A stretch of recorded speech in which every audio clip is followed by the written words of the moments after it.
Right, welcome to TMSAction, our webinar on Google AdWords for beginners. This is a really basic course, so what we're doing is presuming that you've never even gone on to Google AdWords and that you don't know what Google AdWords is. As with our previous webinars, we're recording this and we will send you the link afterwards so you can revisit it. If you've got any questions, then just drop them down in that left-hand box, but we will have a Q&A at the end. Previous webinars have been about an hour.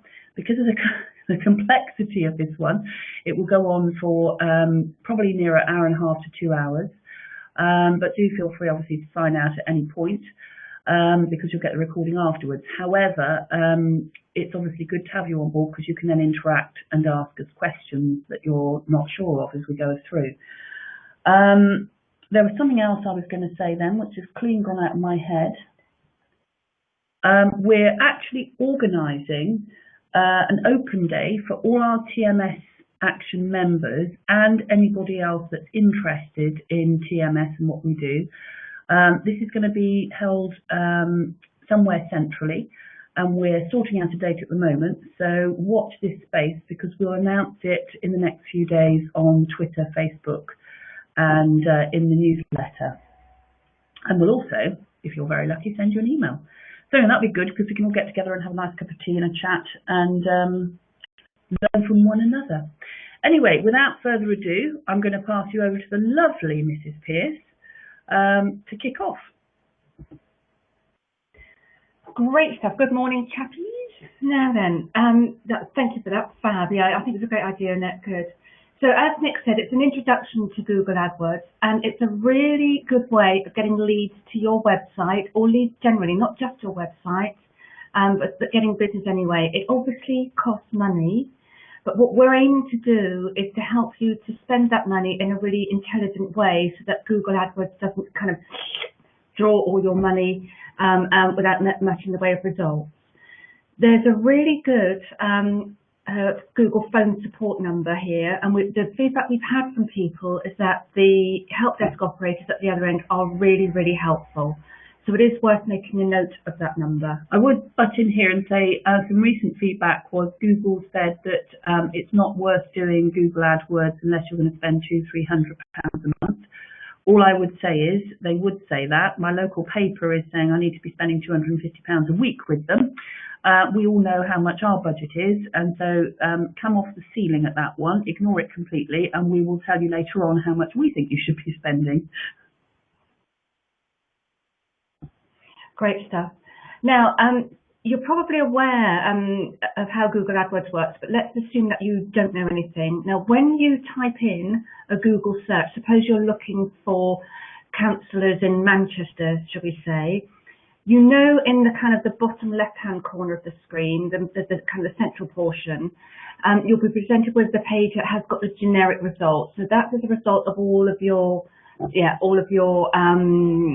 of keywords and everything that you've got behind your website. That's the generic side of things. But over to the right and across the top, there are paid adverts. Now, up until now, it's been quite difficult to ascertain that those are paid adverts. Google has been very, very naughty about demonstrating that people have paid for them. So a novice might think that that was a generic search result as well. So just going over to the next, the previous one. That's it. Come on, talk to us. It's a bit delayed action there.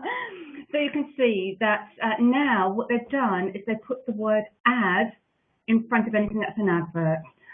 So it's much, much clearer for people when they are searching for things, whether or not it's an advert or whether it's come up as a generic listing. That's much more honest and much more beneficial for us, really. Now, the way Google AdWords works is you prepay Google a sum of money, which goes into what I call your pot. And then every time anybody clicks on your advertisement, then it whizzes them through to your website. So it's like a portal, a doorway through to your website. But when anybody clicks on your advert, the cost of that individual click is then deducted from your pot. Your advert will appear as a result of some work you've done, which we'll explain later on in this webinar, which basically means that the advert matches what the client or potential client has keyed in. So, you know, we'll cover this later on, but I'm forever looking for restaurants in Cheltenham. Oh, you. I know, yes, I know.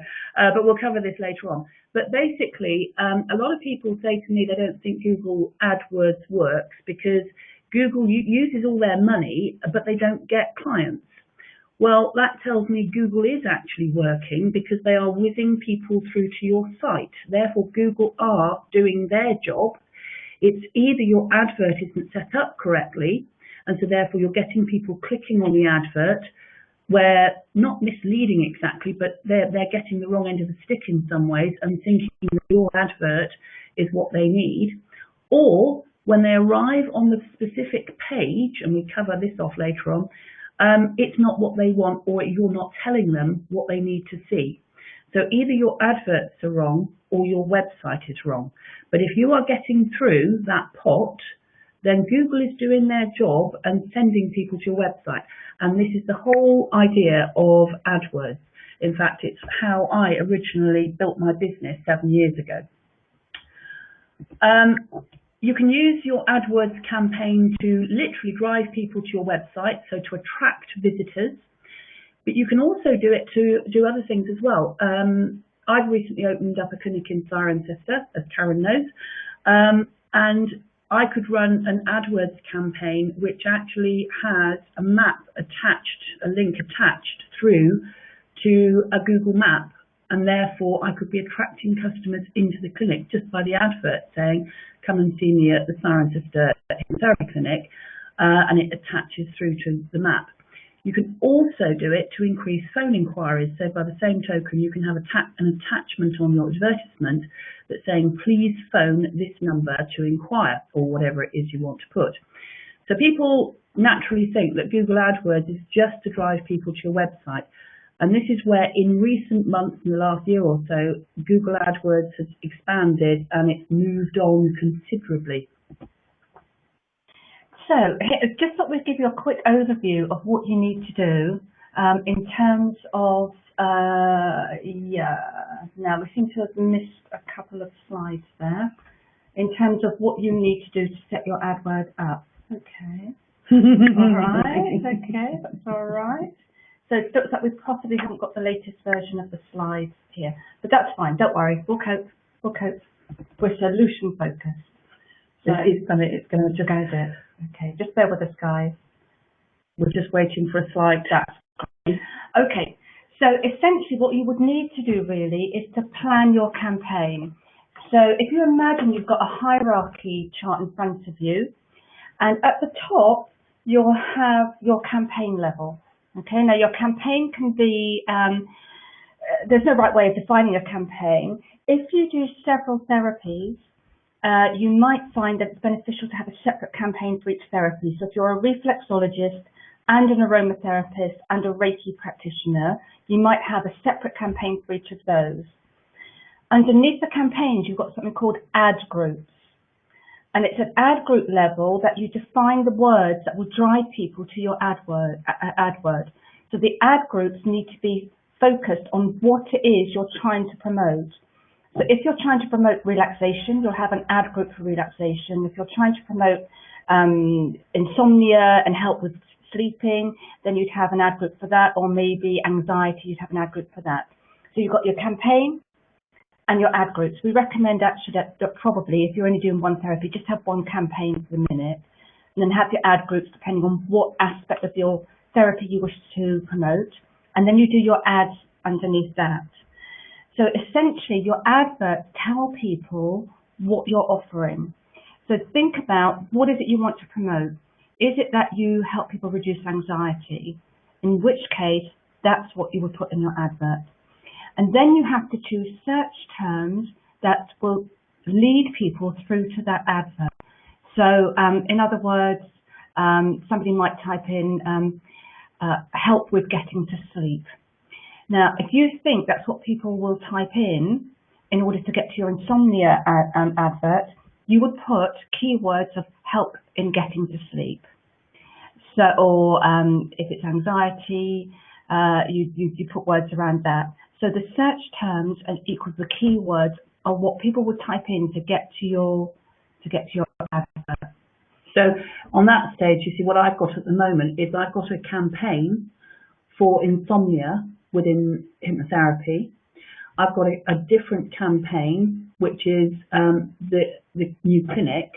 That's it. And then when I drill down into my hypnotherapy insomnia campaign, I've got different ad groups, and one of them might be problems with children getting to sleep, or another one might be just general insomnia. So hopefully you've got the hang of that, everybody, and if you've got any queries, just type it in the box with regard to how that structure is. But we'll go over this in more detail later. Yeah. So basically, you've got your advert, you define your search terms, then you need to tell Google how much you want to spend, and we will go through that in a little bit more detail later on. But you define how much you're willing to pay and how much you spend, okay? So it's not a bottomless pit if you play it correctly, if you do the right things. And then, of course, if the words that you have defined appear in people's search box when they're actually searching for you, your advert might appear in those ad sections that we showed you earlier. They won't always appear, because if you've got a limited budget, it will only appear as many times as you paid for. And what Google does is it kind of paces the ads throughout the day so that you don't blow all your budget in the first half hour of the day. So it's quite intelligent about that. So Liz has asked, as a psychotherapist, I have several ad groups then for different kinds of problems. That's absolutely it, Liz, absolutely. If I were you, I would, just to keep it simple, I would keep your campaign as psychotherapy, shall we say, and then have your ad groups as different kinds of problems, and that would work well for you. Yeah, no, very good, yeah. Good. She's got it. By Jove, she's got it. She's wonderful. So, getting started then, you'll need to have a Google account. Now, if you've got Gmail, you've probably got a Google account anyway, but that's separate from the AdWords account. So you'd need to set up a Google account. If you haven't got one, you're going to have to get one set up. Obviously, it doesn't cost anything. If you've already got a personal account with them, do consider setting up a separate business account just so you can keep the two separate. That's a good point. Yeah. I mean, basically everything I do is to do with my business. I haven't got a personal one because I haven't got a home line. Oh, for heaven's sake. So then you set up your Google account, and then you sign up for Google AdWords itself. Okay? Annette, look at that. Oh. Now Liz is coming up with another question, so we'll just see. I wonder how quick she can type. So there is also a Google AdWords Express. Yes, we'll cover that on the advanced one, Liz, because we're going to, it's a good job you put that actually, because I wanted to say this. That's the thing I was going to say to you in the opening bit that I'd forgotten. This is going to be real basic, keep it simple.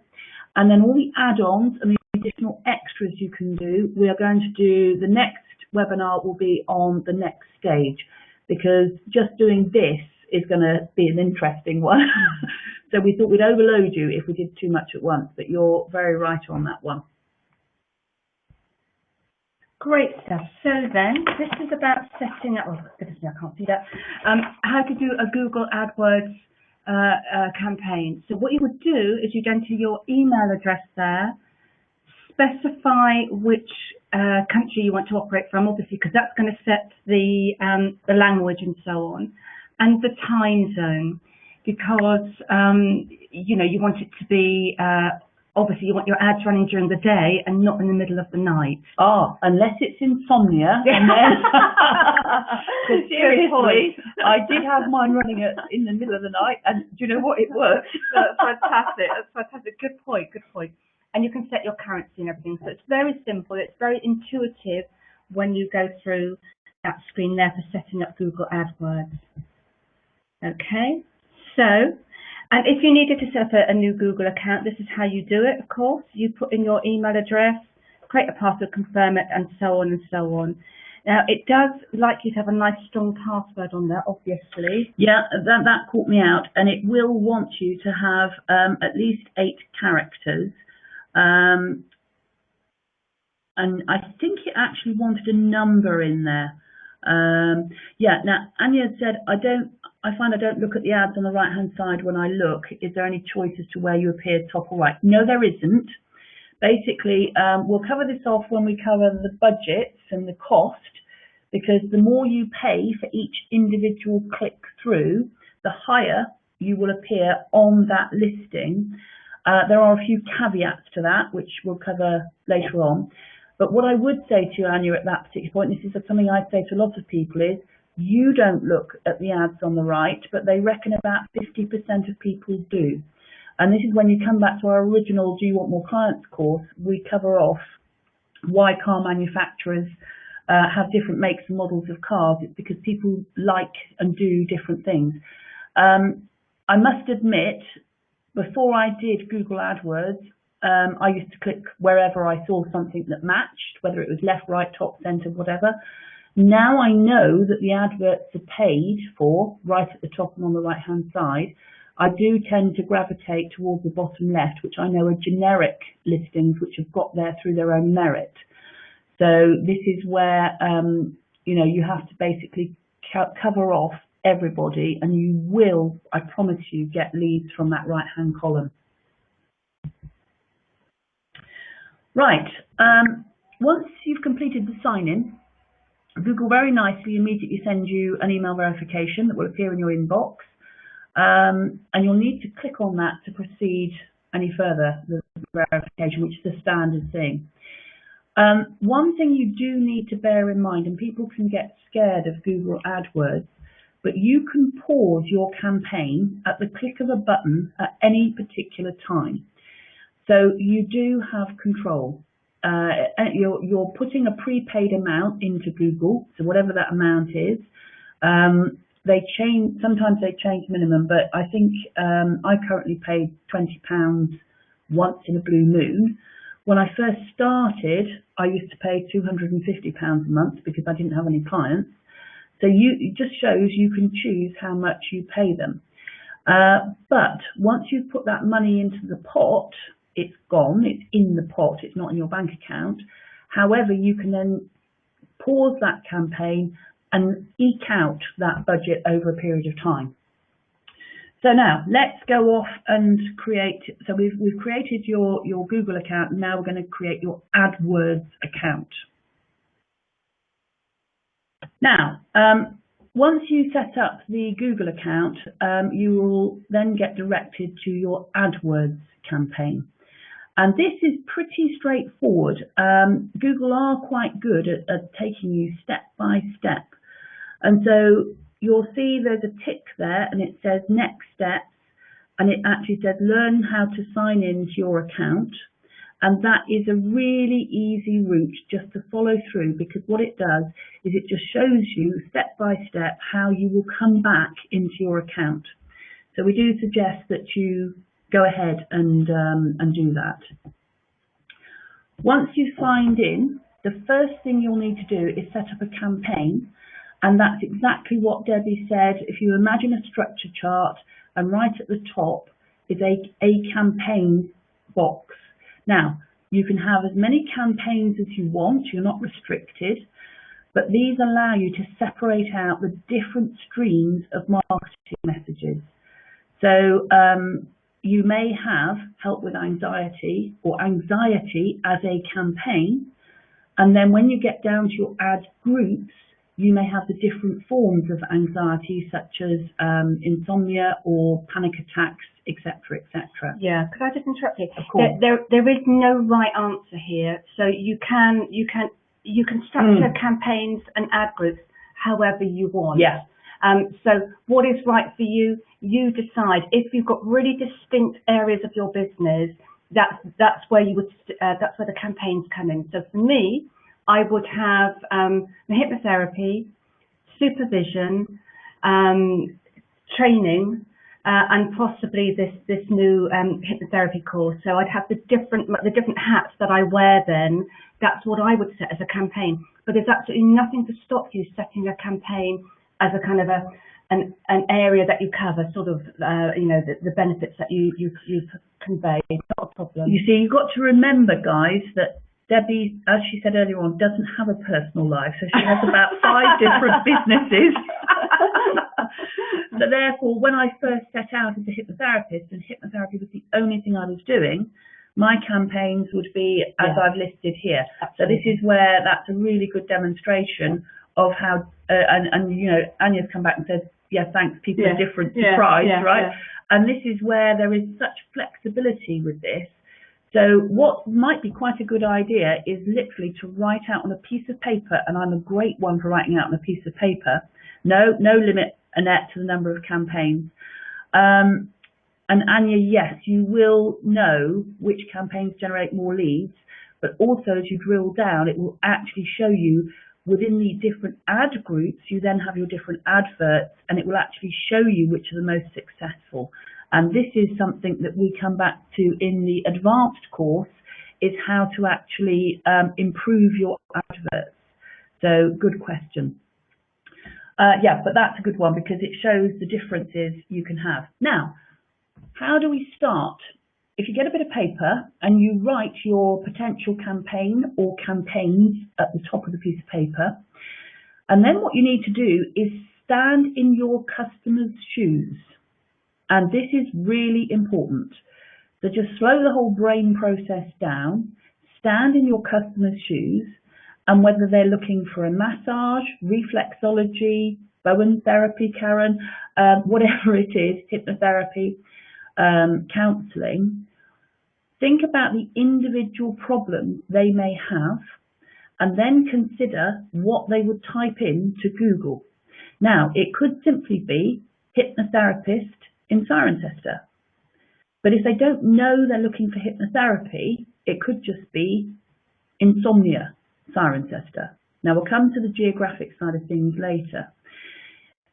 Debbie had an interesting one where she was getting all sorts of hits to her website through Google Adwords when you had just a generic campaign without the word hypnotherapy, didn't you? I think it's really important to narrow it down as much as you can so that you're not getting people coming to you who would not be interested in your services. Now, I've taken the decision that I don't want to convert skeptics into people who will come for hypnotherapy. I only want people to click on my ad if they're already looking for hypnotherapy.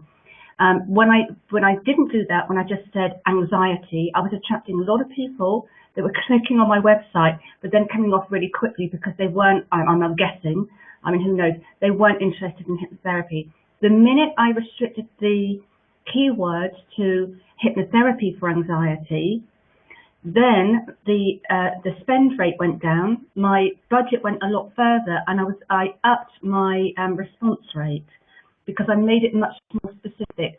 So do not be tempted to make it so wide that all sorts of people are going to click on your ad, because if they click on it, it's cost you, and they might not be interested. You know, if they would never ever consider hypnotherapy, which we find happens quite a lot. Why, you know, I don't want them clicking on my website. Yeah. So that's a decision that I made. And this is where we come back to Anya's comment about which campaigns generate more leads over time. We'll get to find that out. If you are looking at, say, a campaign on massage or hot stones massage, you can run those parallel to each other at the same time. And then after a few weeks, when you've had some number of hits, you will go on and Google themselves within AdWords will provide you with the analytics. And I'm just covering off Liz's question here. If you have Google Analytics, you can use that to analyze the keywords used. Absolutely. But you can have Google Analytics on your website, which is free. Just Google it if you don't know what we're talking about there. But within AdWords, Google are giving you the analytics system so you can see the number of click-throughs to your website. We're starting to get into a bit deeper ground here, and we will cover this off in more detail in the advanced one. But basically, if you're having Google Analytics on your website, you can then search to see if people have come through on a certain search word, such as hot stones massage, if they actually stayed on your site for longer. And if people just wanting, I don't know, insomnia had arrived on Deb's hypnotherapy site, she could have seen that people clicking on just insomnia that came through jumped off the site much quicker than those clicking on hypnotherapy for insomnia. Yeah, absolutely. So this is where most important point, really important point, don't think about what you would put, although that is something you can do, but you seriously need to think about what other people would be doing. And that might be a case of going around talking to your customers or potential customers and saying, if you were looking for help with whatever your therapy is, what would you type into Google? Now, you need to consider what type of website content would be a good match for your therapy adverts. So a lot of people will just automatically, when you're creating your adverts, and we will obviously cover this off shortly, you actually have to put the website page that you want that particular individual advert, so you have a range of adverts, to take the visitor through to on your website. And a lot of people make the mistake of just sending them through to the home page. But if you, for instance, have an advert on, let's say, insomnia, and you do have a page on your website that is just about insomnia, or if you have your multidisciplinary therapist, you may have Reiki, reflexology, whatever. If you've got a Reiki advertisement, then instead of sending them to the general homepage, you need to send them to the individual Reiki page. Now, the advantage of doing this is the client doesn't have to then wander around and try and find what they want on your website. But secondly, Google rewards you if your website page that you are sending them to matches your advert. And therefore, in addition to the amount you are paying for in the actual click-through rate, they will promote your advert slightly higher up if your advert is matching your website content better than a competitor. I also want you to think about where your potential customers are and how far you think they will travel to come and see you. And we all know that if somebody gets referred to you, they will come much further. For hypnotherapy, I don't know what you think, Debs, but I've worked out they will come between 20 to 30 minutes drive. Yeah, I mean, certainly in a rural sector, because we're rural, so yes, that is the case. Yeah. I'll be interested in, say, like Liz in Manchester, how far you think people will travel to come and see you. But when we get to the adverts, you can set geographic boundaries, so your advert will not appear outside that geographic boundary. Now, this is important because I once put up a calm childbirth advertisement, forgot to set the geographic boundary, and I used up 35 quid in about 35 minutes because I had people clicking on it from Edinburgh down to the Isle of Wight. So this again, it restricts the spend, and so your budget goes further. So you might also, in addition to that, so remember that's quite a good one. It means that your adverts won't be appearing too far away. 3 to 5 miles, this is saying. Oh, 3 to 5 miles. Gosh, mind you, it's quite it's obviously a concentrated population. There, you know. So. Well, you're hitting a lot of people, aren't you, as well within that space? Gosh, but you might actually want to state where you work in your advertisements. So I work in Cirencester, as most people know. And this just means it's very concentrated with therapists here. Like it, Liz. But if you actually say your therapy is within your location, it means that people who wouldn't be interested in even travelling 10 minutes won't click on your advertisement and therefore waste your money. Great. So basically, when you're doing your settings, then you'll need 3 different things to think about.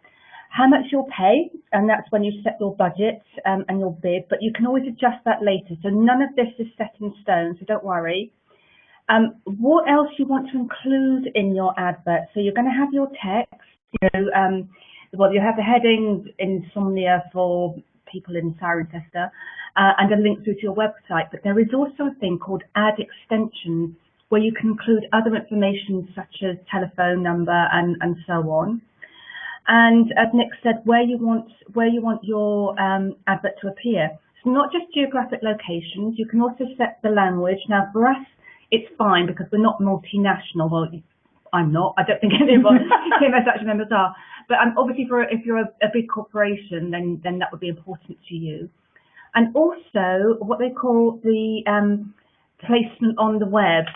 And it's basically called networks, and that really defines whereabouts your advert will show in terms of other networks. So whether or not it's going to appear when people are on the Amazon website or something. But I'll go into that in a bit more detail in a minute. So can I have a photo? People can't choose to cover my face. Oh, Anya, how lovely. So can you have a photo with your AdWords? Not in the actual AdWords themselves at the moment. I wouldn't be surprised if that's coming soon, though. And you could, Anya, you could put something like "come and visit my friendly face" on your ad. Yeah. But at the moment, no, you can't. Yeah, brilliant. Okay, so here goes then. Deep breath. Got to create your first campaign, all right? So the first thing you need to do is to choose your budget. And that's basically how much you want to spend, and typically it's a good idea to think how much you want to spend a day.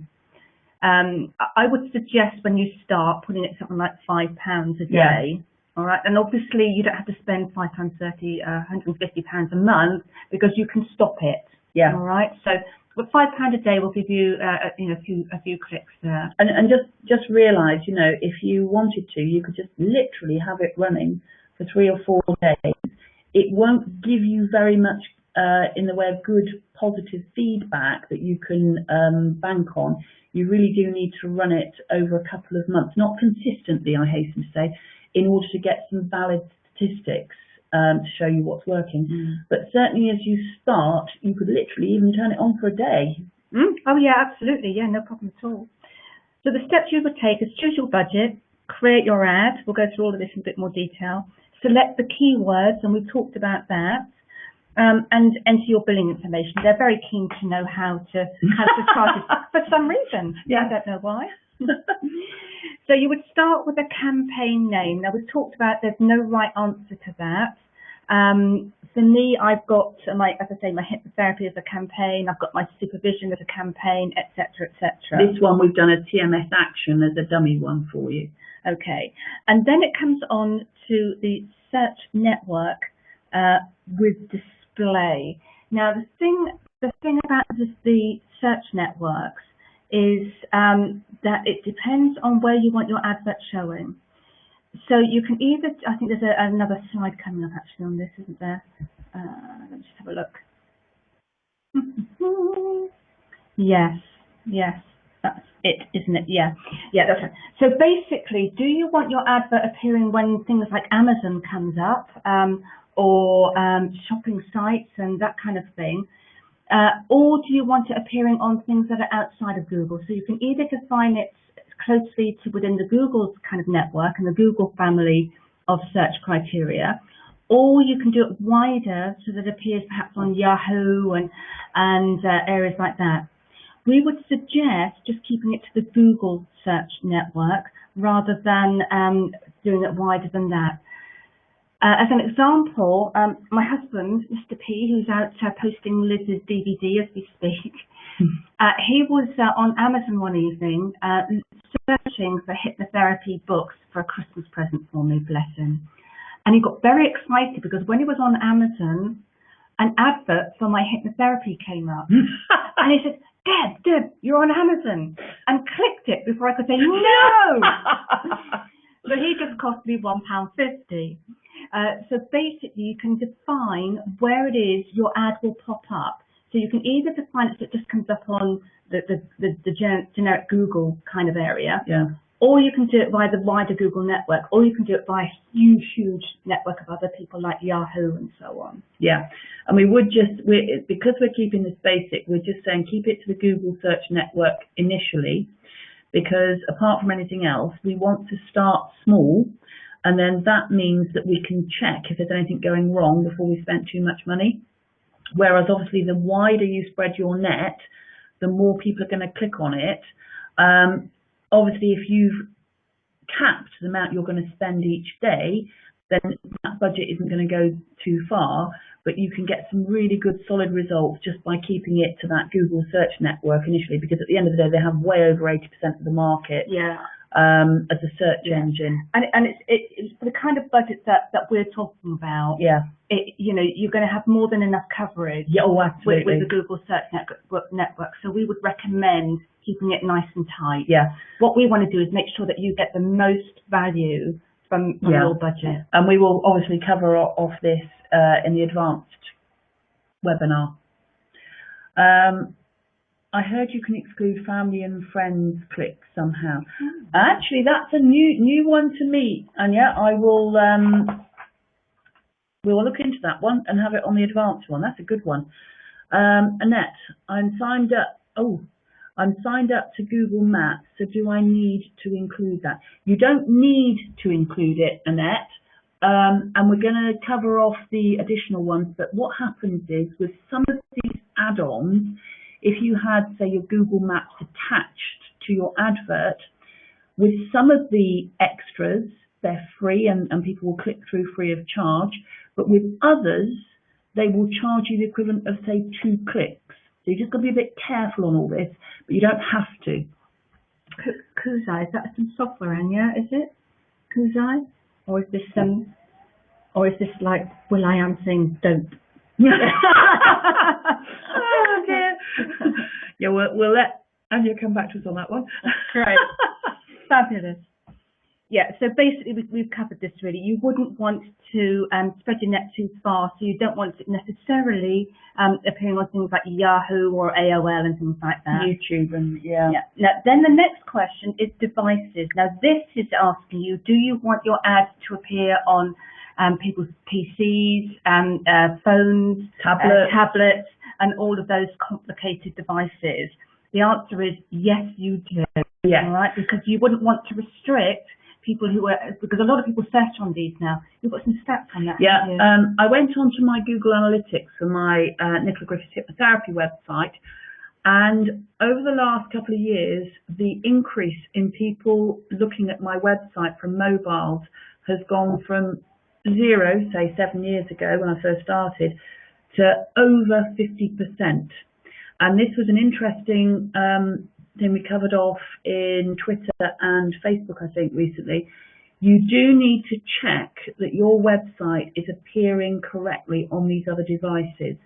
So whether you get friends, family, Facebook friends, etc., to check your website how it's appearing. Some of you kindly looked at, I think it was our TMS website, because we were having a few problems with how that was appearing, and we had to upgrade the software. So before you do anything, just check how your site is appearing. And if it's appearing correctly on as many devices as you can find out about, this is where you definitely need to click yes to that particular question. Now, this is the important bit, and this is the bit that caught me out with the childbirth advert.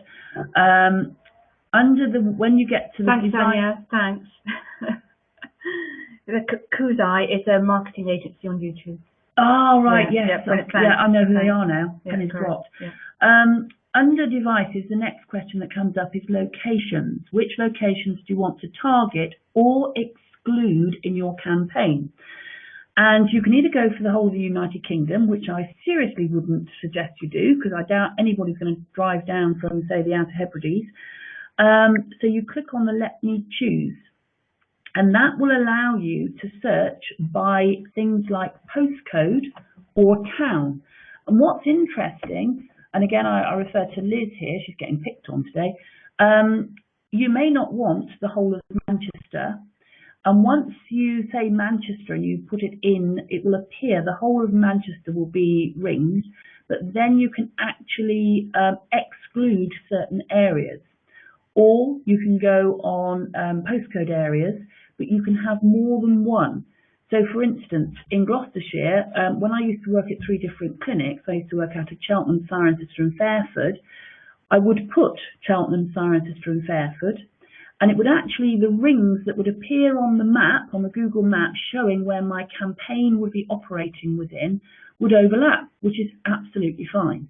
But there may have been some areas, like Stroud, that might have started to appear, and it could be that I felt that Stroud people wouldn't come all the way to Cirencester, so I could then exclude that area.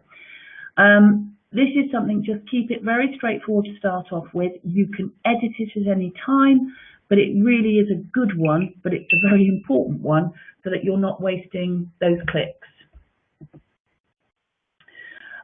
Here's a screen dump I took, so you can see you've got the top line says Cirencester in England, because bear in mind there's Manchester out in the United States, so please just check that.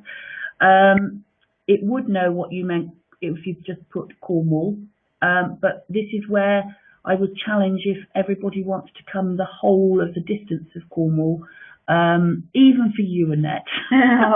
I would. Bless. But you can see what it's actually saying in the next column along, where you've got Cirencester, the match. The next column along, it says reach, and this is your potential target audience of searches. So if you go Cirencester, I think that says something like 29,000. My eyesight isn't the best. But if I went to Gloucestershire, the whole of Gloucestershire, we're then talking over 1 million. However, you've got to then think, how cost effective that is. You could actually click on Gloucestershire and then exclude, say, Cirencester. So this is where it gives you some really nice flexibility. I do like the fact that the whole of the United Kingdom is, what's that, 195 million? Wow. Just think how far our £5 budget would go with that line. Now, this is a typical screen dump which shows Cirencester and the areas. Once it comes up, what you have to bear in mind is you need to click the word add for it to actually connect that map location to your campaign. So when you first start typing in, and you can see at the top it's got radius targeting, once you first type that in, it will appear, it will give you the exclusions that you could potentially do, but you need to click that add button and you will see the area that you're covering. You can then also increase it or decrease it. Most importantly, here we go, I then added GL7, which is the beginning part of the postcode. The little inner group, that is Cirencester. The outer paler blue is the whole of GL7, which covers quite a way actually. But when I looked at that, people within that circumference would actually all come and visit me. So again, I would have clicked on add to include that. So hopefully you're beginning to get an idea of the flexibility of this. It really is quite good. If I was to add Cheltenham, you can see Cheltenham top left on that map, it would overlap that blue area we've already covered, but that's absolutely fine.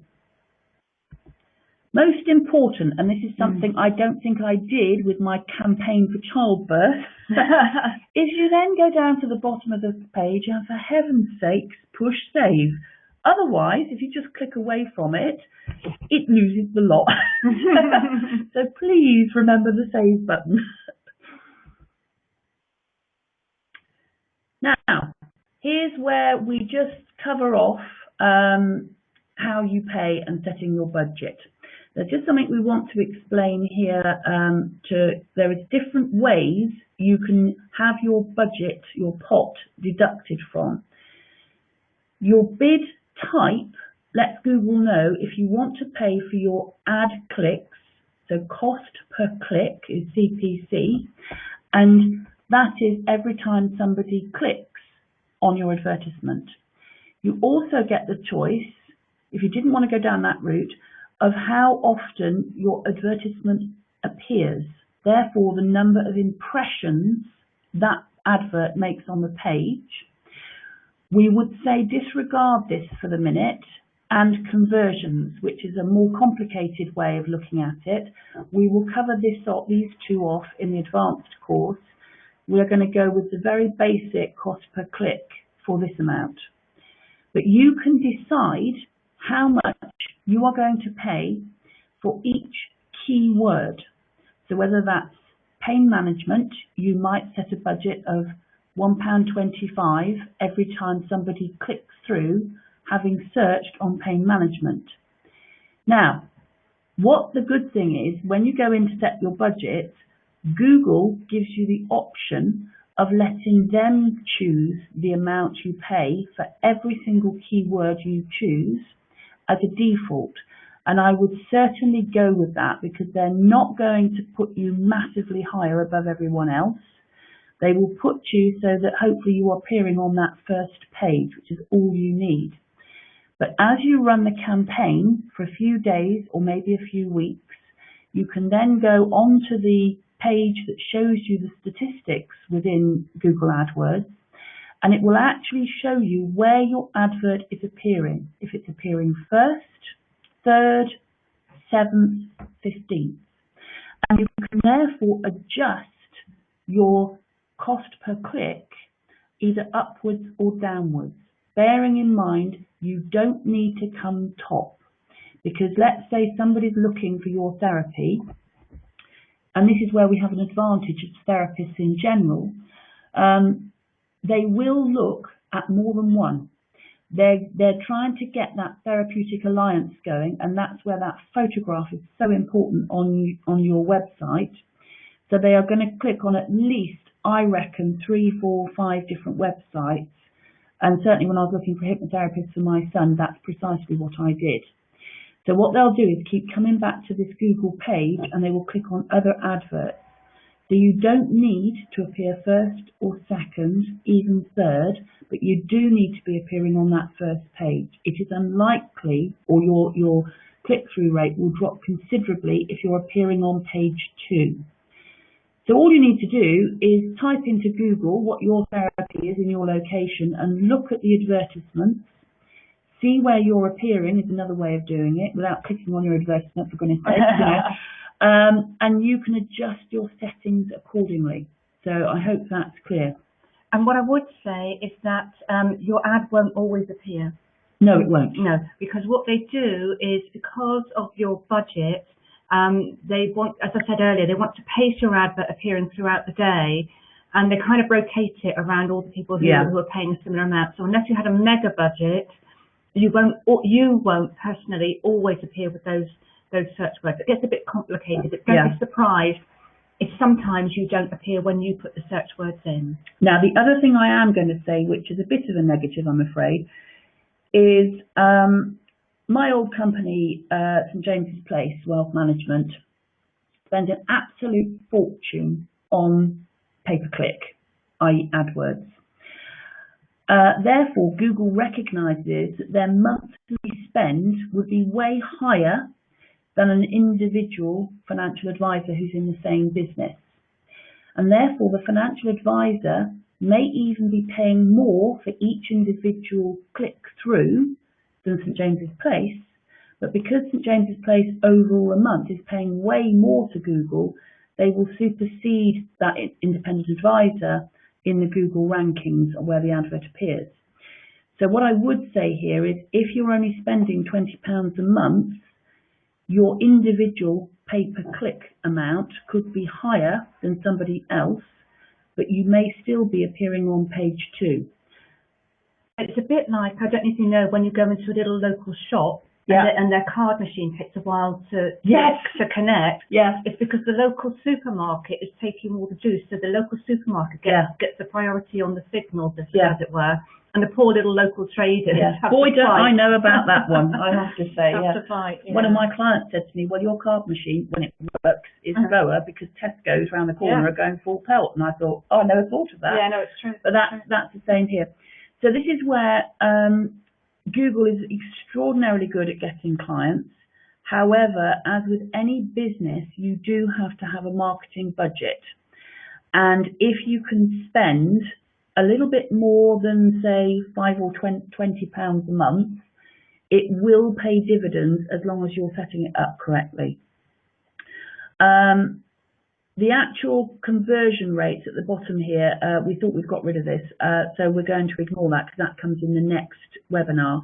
But for instance, if you want to spend £5 a day on cost per click, then you would set your cost per click for each individual keyword at, say, £1.25, and that means you would get 4 clicks through to your website that particular day. Hope that makes sense to everybody, because it's quite a complicated thing to explain. I'm just waiting for the next slide to come up. Now, here's a absolutely lovely, this is where you're actually doing it. So can you see there you've got bid strategy, the top part of where I've circled there, and it says basic options, and at the top it says I'll manually set my link, my amount, all right? Or I'm going to let AdWords set my bids to help maximise the click-throughs to my target, within my target budget. So I've set the budget at £5 a day, and I'm going to let AdWords set the cost per click for those keywords to get the maximum benefit from that target budget. Ad extensions, I've got see next slide as a good prompt. And this is where AdWords shows one or more extensions with your advert when it calculates that the extension, or combinations of extensions, that's an interesting one, you can have more than one, will improve your campaign performance. So this also, what happens is if you add the ad extension, so whether it's through to a telephone number or Google Maps or whatever it be, it may then benefit your ad ranking. Your ranking will go up, but your ad in the first place has to be appearing higher than some other competitors for those extensions to show. It won't actually guarantee that it will show those ad extensions, but you can keep track of it when you're looking at your Google stats. So this is something, the extensions, which at this stage I wouldn't go touch with a barge pole, and I would let yourself get the basic adverts going, and we'll cover this off in detail in the advanced section, because otherwise you'll be confusing yourself senseless. Yeah. Once you go, if you're already doing AdWords and you want to look into this, just be wary, as I said earlier, that some are free and some they will double the cost of the click-through rate. So you've just got to be careful on this. And Google does do a good tutorial on this. So if you know that you want to go down this route, and instead of waiting for our next webinar, which will be sooner rather than later, then go off and check with Google. This is where we've got some old slides in here. Here we go. You've got the ad extensions, your phone number, your location. It even gives you a part of your website, can show that, and those ad extensions are free. It's when we start going through to mobile phones and everything that they have the cost going up considerably. These ad extensions will, as I say in the previous slide, improve your ad visibility, and they will come alongside, put you up onto the top rather than along the sidebar. So that all makes total sense. I'm still not going there. Now, here's a typical ad extension. There's a screen dump of it, and you can see down the bottom there. So you've got one which gives you a phone call, and then the second one down gives you an address. All very straightforward. That's what I said to you before. Good. Debbie. Okay, so we talked about campaigns, we talked about budgets, and now we want to actually think about the ad groups themselves. So as we said earlier, you can define really what is a campaign and what is an ad group. For me, within hypnotherapy, I would have hypnotherapy for insomnia, hypnotherapy for anxiety, hypnotherapy for calmer childbirth, and so on. And I would set my ad groups up with those kind of topics.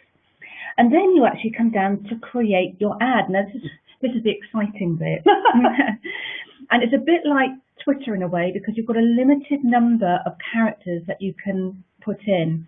And it really exercises the mind in terms of writing something really concise that conveys what you want to put across. It's not a bad idea to search for the kind of things that you want to set an ad up for and have a look at other people's ads and plagiarize, adapt to your own use. So you get a headline, which is the thing that will attract people in. So if you imagine that this is a press ad, this would be the big header at the top. And then you get a couple of lines in which to explain in a little bit more detail. You can then define in the display URL what the person who is searching sees, but then underneath the destination URL is where they're sent to. So for instance, if you were sending them to an insomnia page, you wouldn't necessarily want them to see /insomnia, but in the destination URL, you would put the website name /insomnia, because it keeps it clean if you just put your your main web address in the display. So you do what they need to click on as the display and where they land as the destination URL. And like I say, it's quite an art actually, defining really, really concise wording there, but good fun. Yeah, well, it can be. Unless you're like me and use about 25 words instead of one. So basically, when we're talking about keywords then, as we've mentioned, people will put in a phrase or an expression, and if that expression matches what you define for your ad group, then you stand a chance of your ad being shown. So we suggest starting with 10 to 20 keywords per ad group. You define keywords at ad group level. So you want all your insomnia ads together, all your anxiety ads together, all your relaxation ads together in an ad group, because it's at the ad group level that you define the keywords. It's better to avoid one-word keywords because, as we said earlier, that can be all-encompassing and all sorts of people are going to click for all sorts of reasons. The more specific you make it, the better value you get from your budget. And think about, as Nick said earlier, what phrases will people use to find you? So for me, I always put things like hypnotherapy for anxiety, things like that. So that would be a phrase that I would use. Now they're broad matched, so that you can, because what they want to do is they want to funnel people down into your advert, to get them to click. Because from Google's point of view, they want people to click. From your point of view, you only want people who will really want your service to click. So this is where it's really important that you define what your keyword searches and your key phrases are. That can make all the difference as to how quickly your budget will be spent.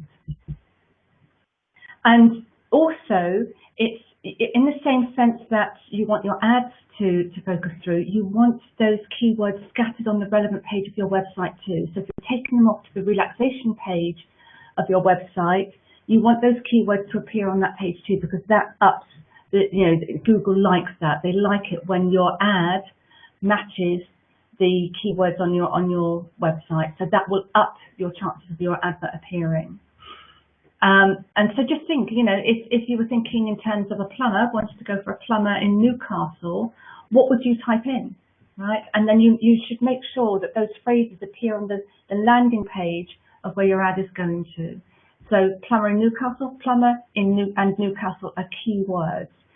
Now, if you just set plumber, then, and you had a wide geographic area set, then it might not focus down enough. So probably a good idea would be to put plumber in Newcastle. Yeah, I mean, we're talking about taking you to specific pages within your website, but we say to people when you're setting out that, just a few pages is quite adequate.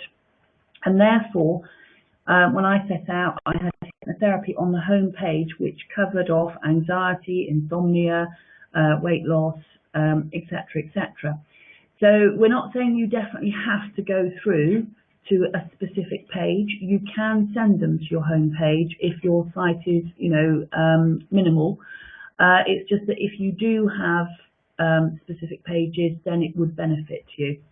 Anya, not sure off the top of my head what the character limit is. It's not very many. It's not very many. I think I've got one that says something like hypnotherapy in East Devon.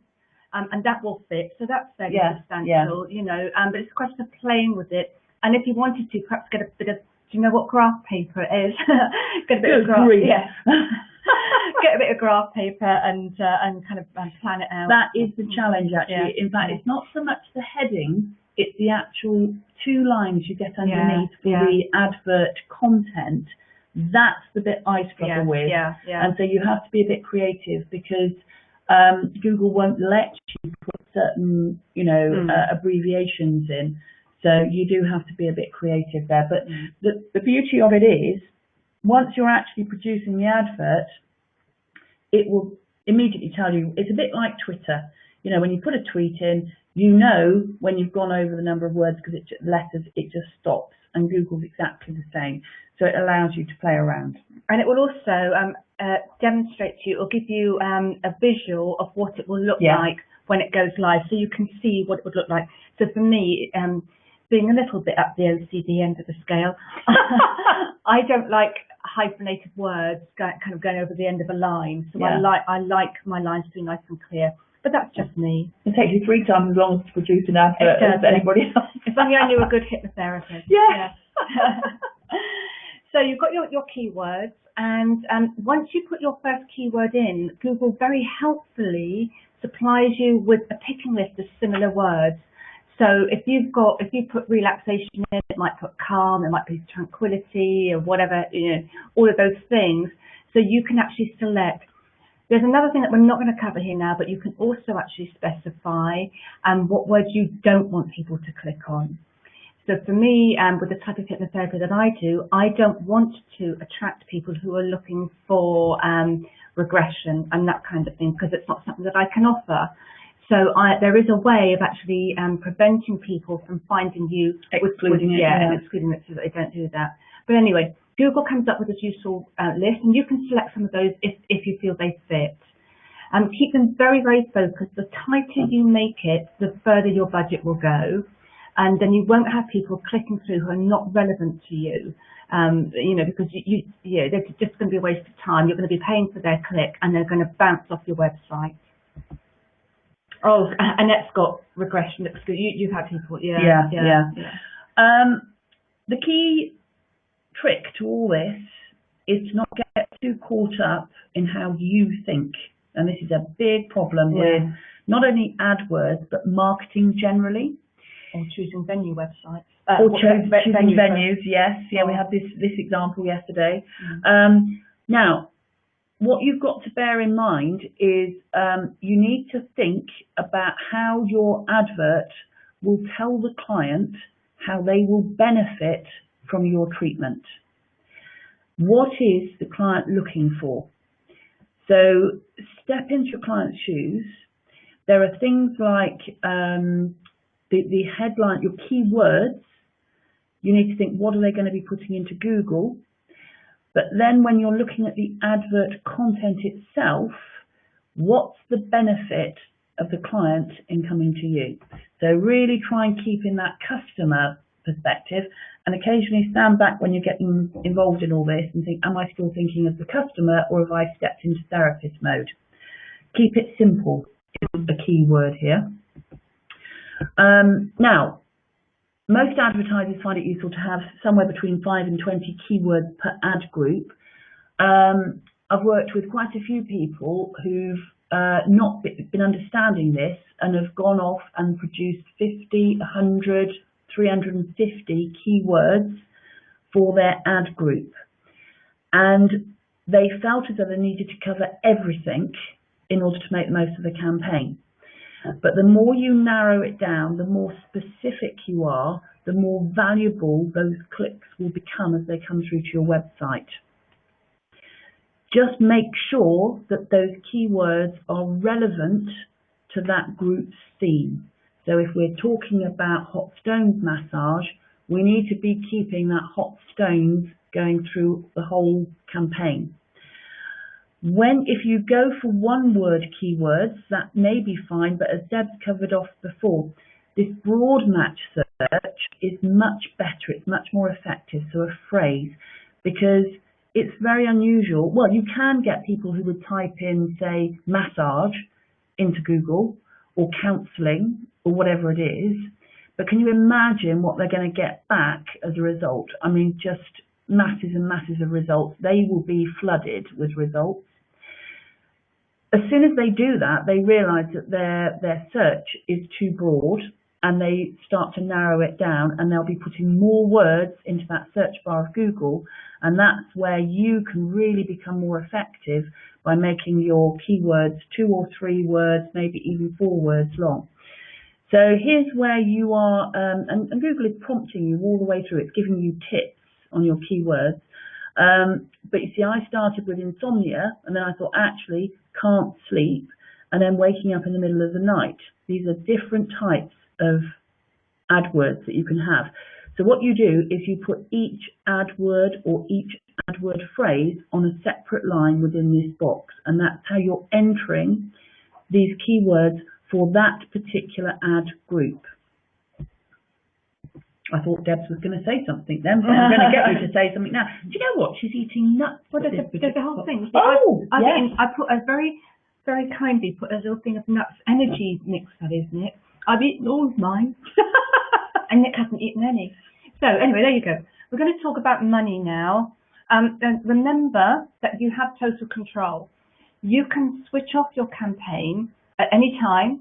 If your budget, if you see your budget going down too quickly, just switch your campaign off. It's not a problem. But it is worth actually going on every day and checking where your budget is. Because just because you set it at £5 a day, it's possible if you've got a really narrow geographic area that you don't spend £5 a day. So you might have more left. So I put on 50 quid from time to time, and it might last me a few months because you know, I've got it really, really tight now. I've got it clamped down really tight. Remember, you can set your daily spend, and when the clicks hit that cap, the campaign will automatically stop. As we said before, Google will make sure that the ads are spread out throughout the time that you specify. But remember, if only one client clicks on your ad and one person clicks on your ad and becomes a client, that's covered your ad campaign for that month. So, and then of course we all know about them referring others to you. So it's not just about the immediate results that you get, it's the knock-on effects as well.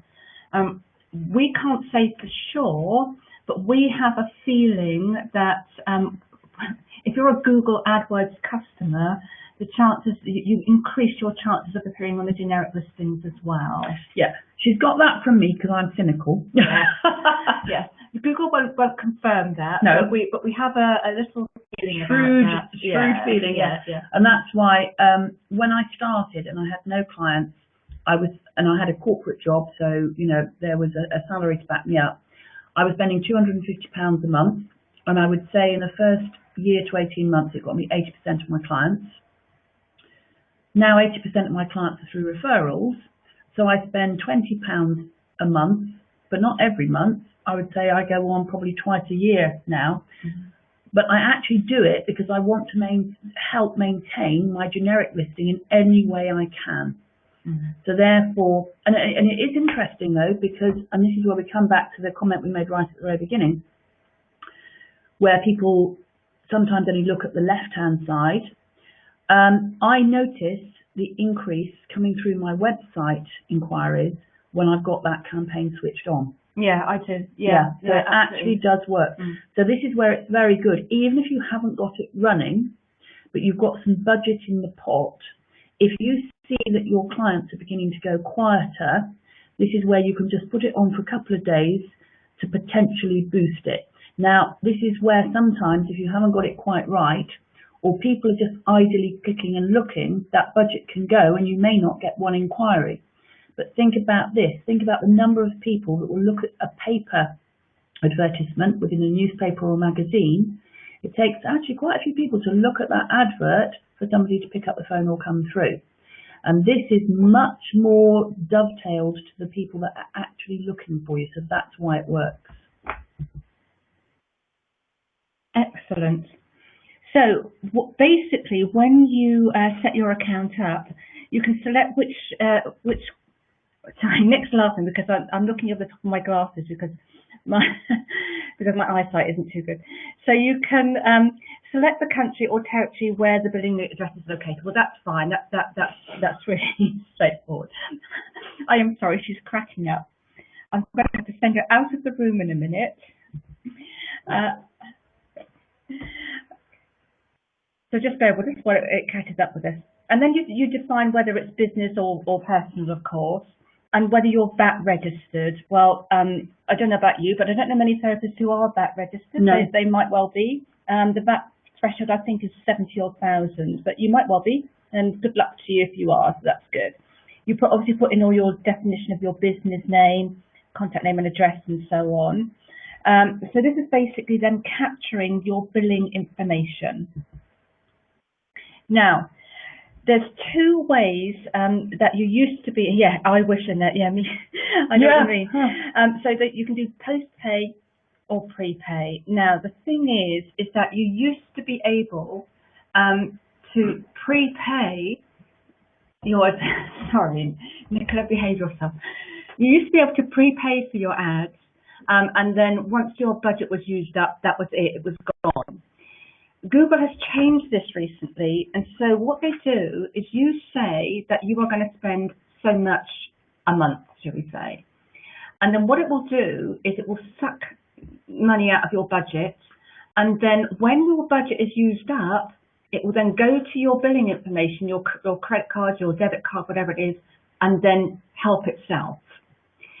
So you've got to be really careful these days that you don't allow Google to just keep on taking money from your account, which is why we say go on every day and check where your overall budget is. It's because we say, say you set £5 a day, that's 150 a month. Now, if you want to spend 150 a month, you're going to be okay. But if you only wanted to spend £50 a month, it's not worth putting it less than £5 a day, I would suggest. No. So you would have to go on and make sure that your budget isn't used up any quicker. And if it's getting close to using up your total budget or the £50 that you want to spend, at that point, switch your campaign off. Hopefully that makes sense. Because you cannot now prepay for your ads. They've changed it. They've changed it. So you have to tell them how much you're going to spend. And is the minimum £200? Did somebody tell me? No. Okay. I think what Google is saying now when you phone up is it's not worth doing it unless you're spending £200. Right. Okay. So you've got a bit of control there, but we would recommend that you keep an eye. Where is the button to switch the campaign off? That's where you go back into the adverts themselves and you can suspend the campaign. them. Yeah. There's a button. You can actually pause. It's called pause. And you'll see if you click onto your campaigns button, it will show you your different campaigns. So you can pause individual campaigns, which then stop all the adverts within those ad groups underneath that. So you can go through and switch all of your campaigns off, or you might want to keep one going. Also, you can go in and you can switch individual ads off. Great. So you have massive flexibility on that. But what you've got to bear in mind, if you want to stop spending money, you have to go in and switch all of your campaigns off or pause them. Pause them. But the ad is still there for you to reactivate when you want to spend a bit more money. No problem at all. So you can't now prepay. Both Nick and I are on we've been in Google Adwords for a long time, so we're fortunate enough to be able to prepay. They've not changed the terms of our agreement with them. And so if you've been around some time, you see, I just load 50 quid in. Yeah, I do, yeah. And then once it stops, they can't take any more money out of my bank account. And that's the difference now. You see, Google wants a bit more money, so that's why they've done the post-pay. Good.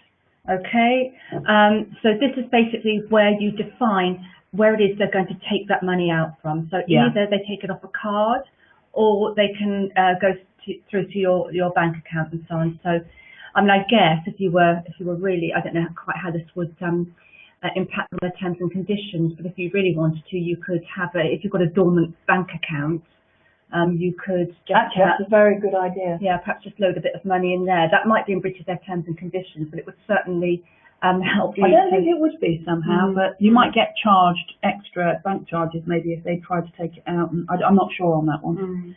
That's a good point. But just be very, very careful. And when especially when you're first starting out, just go in every day and just check where your budget is.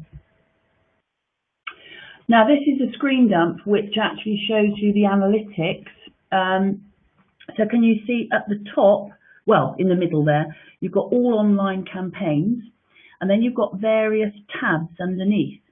And this is where you can see the first one says campaigns, then right down the bottom, you'll see that I've got one called Starter Campaign. Now, the box over to the left, the little tick box is where you would tick, and then where you've got that red box above it saying campaign, over to the right of that, there's drop-down menus which will say enable or pause. So that's how easy it is to pause whole campaigns. You then got, so that's a campaigns page. And if you look against the starter campaign, it says that it's running across search network only. I'm spending £5 a day. The status of the advert is that it's eligible. Now, when you design your advertisements, it won't go live immediately because, believe it or not, Google, and I think it's an automated process, but they're looking out for key negative words, will check your advertisement. And sometimes it will come back with a message in that column, in that status column, which will say that it's not been agreed, and it will give you a little message to say why not, and you have to amend your advert accordingly. So it's all very straightforward. It'll be self-explanatory if it happens.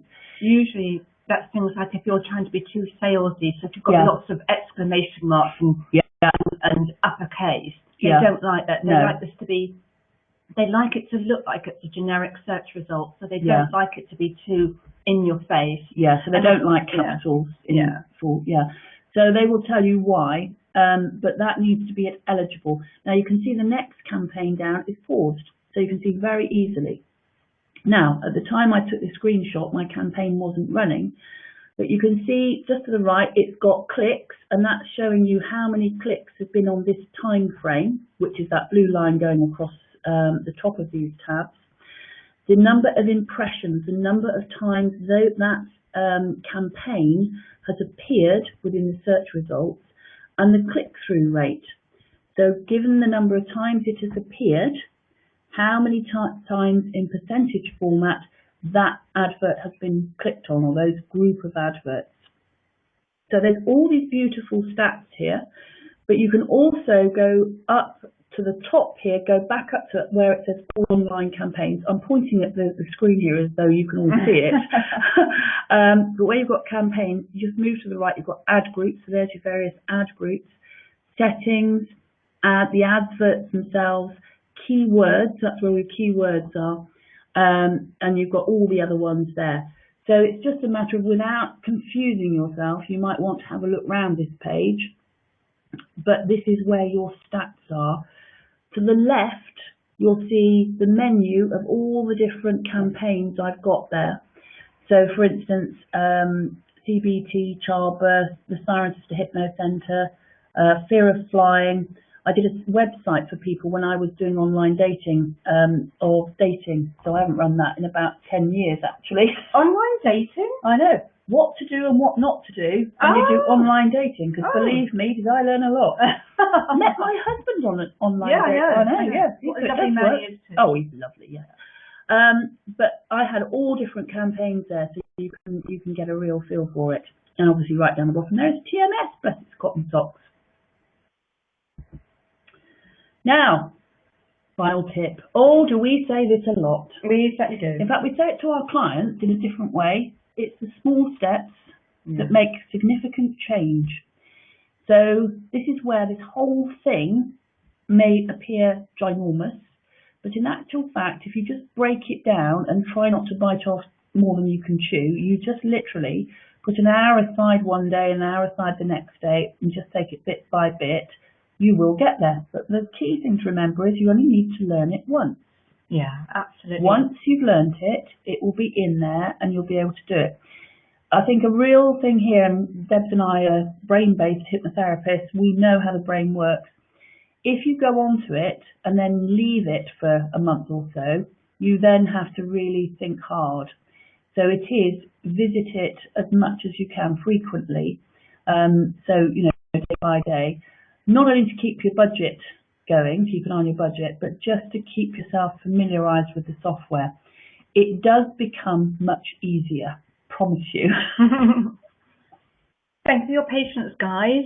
Do you have any questions? Oh, bless you, Anya. Good luck with it. Yeah, excellent. Want to have a go as soon as possible. Love it. Yeah, let us know how you get on. I mean, we'd love to hear. Just keep it specific. I mean, that's really what we're trying to say. Yeah. Keep it really specific. Yeah.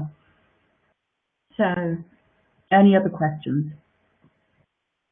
Yeah, I think everybody's in shock. Yeah. Yeah. For me, it does make a difference. I know the difference in the number of inquiries I get if I've got AdWords running or not. You know, and if things go quiet, oh, bless you, Liz.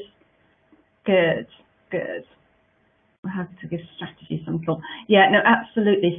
So start at your campaign level, work down to your ad groups, and there's nothing to stop you just having one campaign, one ad group, one ad to start with. You know, keep it simple, and don't forget that piece of paper.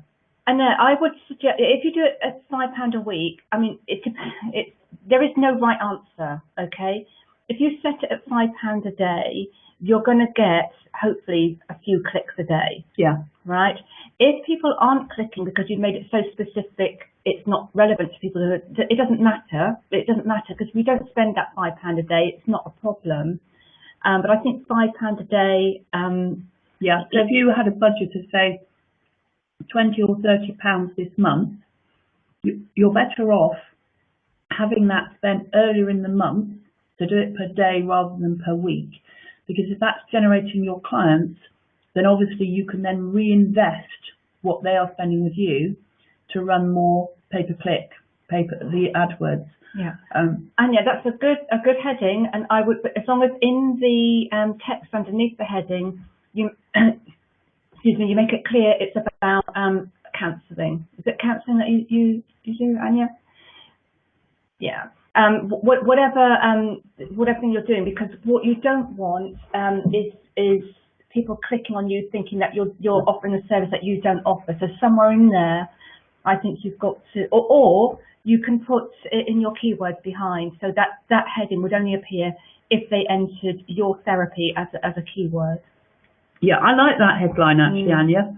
But Deb is right. You just need to get across what it is that you do in the actual body of the advert. What you can do though within that AdWords group is you can alternate what you've got in that headline. So where it says problems too big to solve alone, you might want to put something like, I don't know, relationship problems too big to solve. I think you'd have to get rid of the word alone, and whether that would fit, I'm not sure. Or you could have relationship problems, ? Run the campaign for a few days or a few weeks, and then go to that analytics page and look at the click-through rate, the percentage, and see which one is performing best. And then what you can do is then create as many adverts as you want within this area, and just adjust the headlines around the adverts that are appearing or doing better, where the click-through percentage rate is higher. So this is where I would suggest you produce at least 3 advertisements under one, and Deb is right, just do one campaign, then have one ad group underneath it, but then within the ad group have at least 3 advertisements. You could have 6 if you wanted to, it's entirely up to you, but I'd say a minimum of 3, and just adjust the text, and it could be completely different or just slightly different, up to you entirely, but then watch and see which ones are performing better. But do please bear in mind that if you've got a very minimal budget, those conversion statistics won't mean much initially. You've got to get a number of clicks, and any researchers will know that you've got to have some volume to be able to really understand what's working. So if you had in the first week or 2 5 click-throughs, and 4 of them were as a result of one advert, 1 as a result of another advert, and 0 as a result of the 3rd advert, I wouldn't be saying at that stage that 3rd advert wasn't working. In fact, the following week, it could be you've got a total reversal. So you've got to have some longevity before you start knocking adverts on the head or saying they don't work. Yeah, absolutely. In terms of a better time in the month, yeah, probably around payday, people are possibly.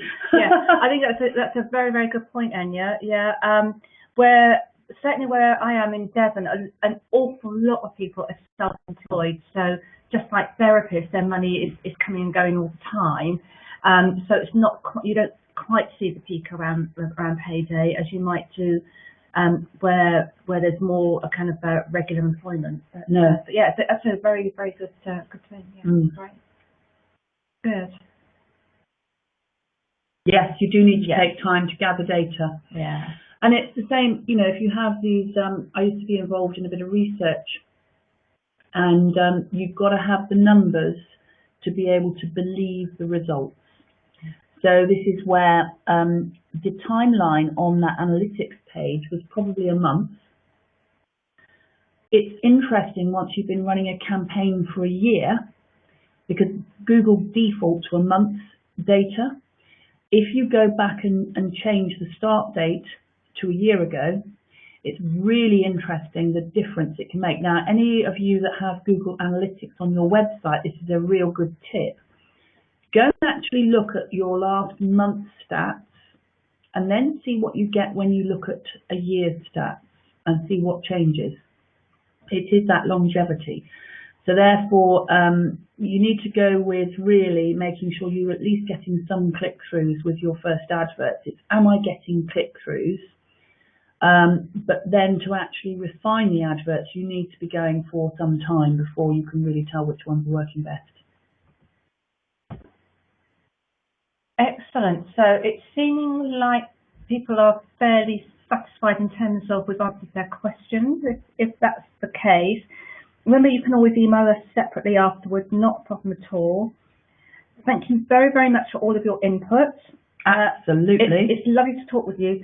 And we do, as Nick said, right up at the top of the show, as it were, we are trying to put our heads around having some kind of get-together for people, and it's going to be really good to meet with some of you face-to-face. Some of you we have already met, but some of you, some of you that it would be good to meet for the first time. Yeah. Would it be better to have a highish daily budget and keep pause in the campaign? Yes. Yes. Yes. Absolutely, Anya. Yeah. Good point. Yeah.